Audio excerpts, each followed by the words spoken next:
Assalamualaikum warahmatullahi wabarakatuh dan selamat pagi.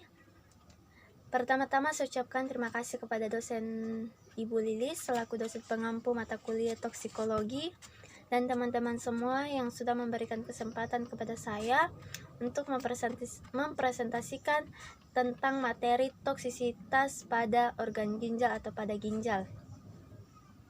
Namun sebelumnya itu ada pepatah yang mengatakan tak kenal maka tak sayang. Untuk itu, perkenalkan nama saya Intan Somalinggi dengan NIM 22102025, jurusan Hiperkes dan Keselamatan Kerja, mahasiswa tingkat 1, Sekolah Ilmu Tinggi Kesehatan Makassar.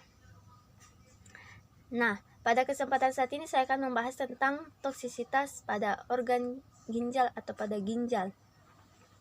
Namun sebelumnya itu, sebelum kita mempelajari lebih dalam tentang apa itu toksisitas pada organ ginjal atau toksisitas ginjal, kita akan mengetahui dulu apa sih ginjal itu, apa sih pengertian ginjal itu. Jadi ginjal merupakan salah satu organ tubuh yang berbentuk seperti kacang dan sepasang. Ada di sebelah kiri satu dan di sebelah kanan satu secara vertikal. Nah, itu pengertian ginjal. Sekarang kita masuk kepada pengertian toksisitas ginjal.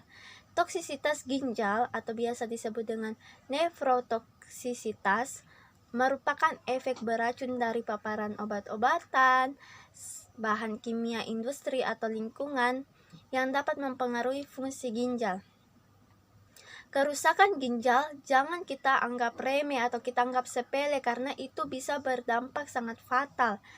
Karena itu disebabkan ginjal merupakan salah satu organ yang penting dalam tubuh kita. Mengingat fungsi ginjal yaitu mendetoksi racun. Jadi ginjal itu menyaring racun yang ada di dalam darah lalu dialirkan ke seluruh tubuh. Nah, setelah itu dia akan dikeluarkan melalui urin atau biasa kita bilang sehari-hari yaitu air kencing. Kemudian obat yang bersifat nefrotoksisitas.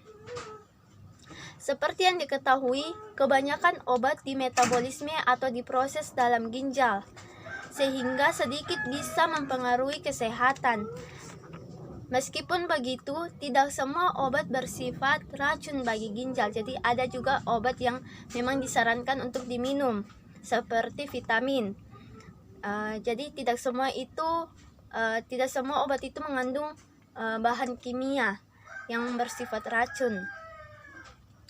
Nah, pemakaian obat yang berlebihan dan dalam jangka waktu panjang itu sangat tidak dianjurkan karena dapat berdampak pada kesehatan manusia. Ada golongan obat nefrotoksisitas.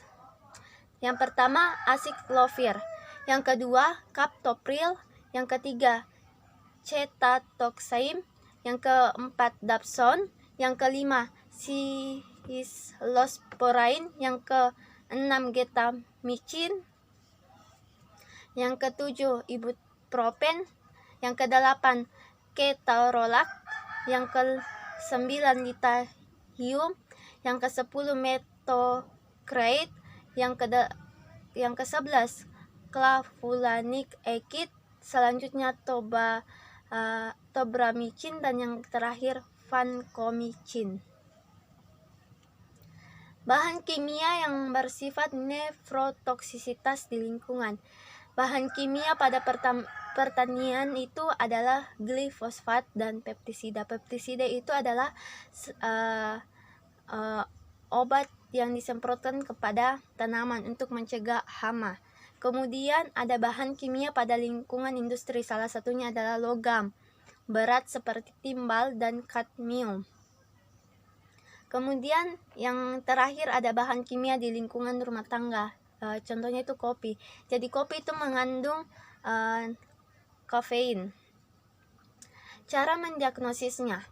Nefrotoksisitas biasanya dipantau melalui tes darah sederhana, penurunan bersihan Kreatin menunjukkan fungsi ginjal yang buruk dalam radiologi intervensi. Semua tingkat pembersihan keratin pasien diperiksa sebelum prosedur.